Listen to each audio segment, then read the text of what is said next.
नमस्कार, मैं प्रांशी राठौर और आप देख रहे हैं नेक्स्ट 9 न्यूज।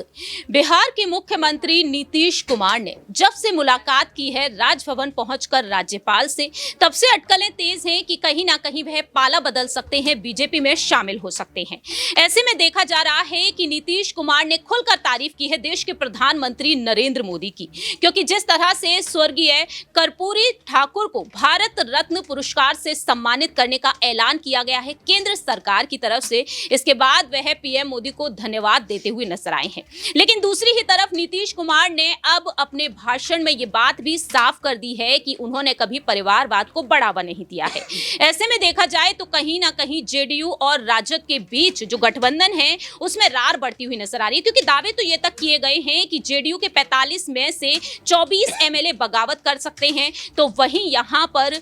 देखा जाए तो राजद में भी बगावती सुर पनपते हुए नजर आ रहे हैं। आखिरकार नीतीश कुमार ने क्या कुछ कहा जो वाकई में लालू प्रसाद यादव के लिए किसी झटके से कम नहीं माना जा सकता है, क्योंकि परिवारवाद को बढ़ावा जिस तरह से यादव परिवार की तरफ से भी दिया गया है। सुनिए जरा नीतीश कुमार ने क्या कुछ कहा। आप अगर देखिएगा तो जब हम लोगों की सरकार बनी है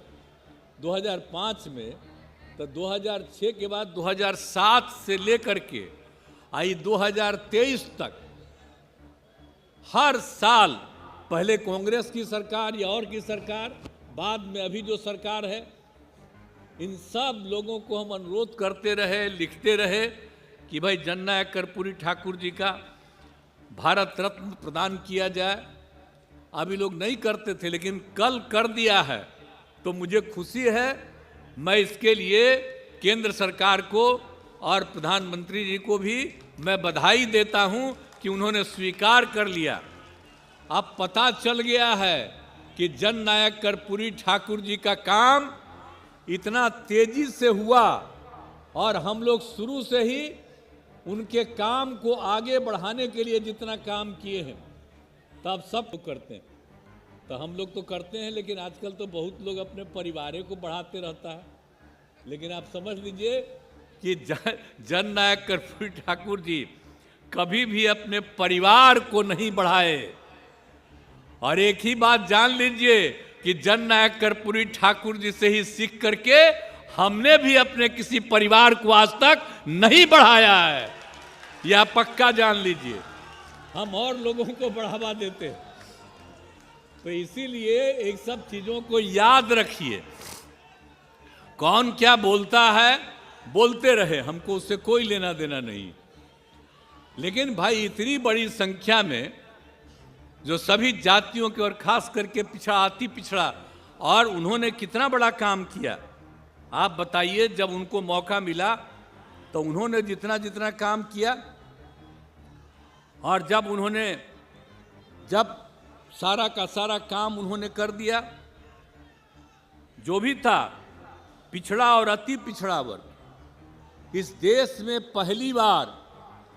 पिछड़ा और अति पिछड़ा वर्ग को जोड़ करके और उसको आरक्षण दिया गया। आप समझ लीजिए कि उन्होंने अपना उसी समय शुरू कर दिया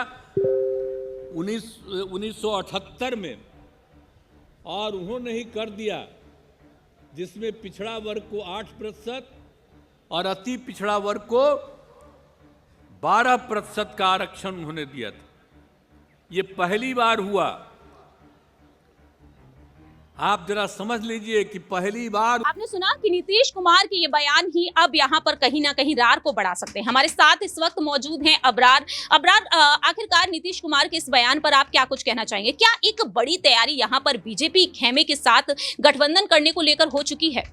देखिए, नीतीश कुमार ने बीते जो है 6-7 वर्षों में जो अपने राजनीतिक फैसले लिए हैं, जाहिर सी बात है कि उन फैसलों के बिना पर उनकी जो एक महत्वता हुआ करती थी पहले, वो अब ख़त्म हो चुकी है। और अगर नीतीश कुमार रातों रात भाजपा में चले जाते हैं और सुबह 10 बजे वो सरकार बनाने के लिए राज्यपाल के पास पहुँच जाए, तो ये कोई अचंभा करने वाली बात नहीं होगी। नीतीश कुमार की राजनीतिक हैसियत जो है बिहार में मात्र इतनी है कि वो अगर किसी पार्टी के साथ गठबंधन कर जो चुनाव लड़ते हैं या फिर सरकार बनाते हैं तो मुख्यमंत्री वो इसलिए भी बनाए जाते हैं क्योंकि वो एक अनुभवी लीडर है और भारतीय जनता पार्टी इसलिए उन्हें आगे कर देती है, या फिर अभी आरजेडी ने उन्हें आगे इसलिए कर रखा है क्योंकि आरजेडी में उनके मध्य मुकाबिल कोई बड़ा चेहरा मौजूद नहीं है। जहाँ तक नीतीश कुमार के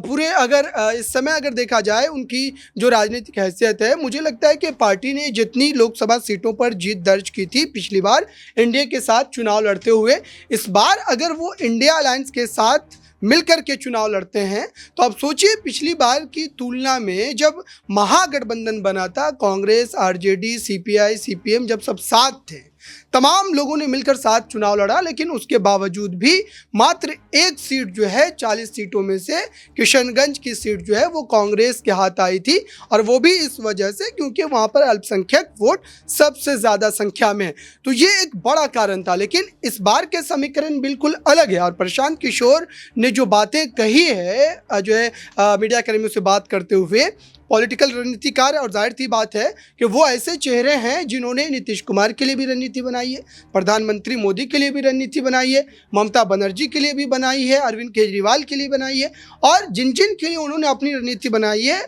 उन तमाम ने उस चुनाव में जो है एक भारी मार्जिन से जो अपनी जीत को भी सुनिश्चित किया है। उनका जो दावा रहा कि अगर नीतीश कुमार इंडिया गठबंधन के साथ चुनाव में उतरते हैं तो मात्र 5 सीटों पर सिमट करके रह जाएंगे। आप सोचिए कि जिस पार्टी का मुखिया जो है प्रदेश का मुख्यमंत्री है, वो पार्टी सबसे बड़ी पार्टी नहीं है, सबसे बड़ी पार्टी अभी भी बिहार में आरजेडी है। तो आरजेडी का अपना एक वोट बैंक है, लेकिन जेडीयू का वोट बैंक नहीं है। जेडीयू मात्र भाजपा के सहारे जो है पिछली बार अगर हम देखें तो लोकसभा चुनाव में जो है लगभग 16 सीटों पर वो जीत दर्ज करती है, लेकिन उसके बाद जिस तरीके से चिराग पासवान को भारतीय जनता पार्टी इस्तेमाल करती है उनके खिलाफ, और हर उस सीट पर एनडीए का हिस्सा होते हुए भी चिराग पासवान ने जेडीयू के जहां जहां प्रत्याशी उतारे गए थे वहां वहां अपने प्रत्याशियों को उतारा था। और इसके बाद सवाल तो यहाँ पर ये उठता है कि परिवारवाद को लेकर जो उन्होंने बात की है, लालू प्रसाद यादव का परिवार देखा जाए राजनीति में किस हद तक एक्टिव है और किस तरह से वह लगातार एक्टिव है, उनके सदस्य जो हैं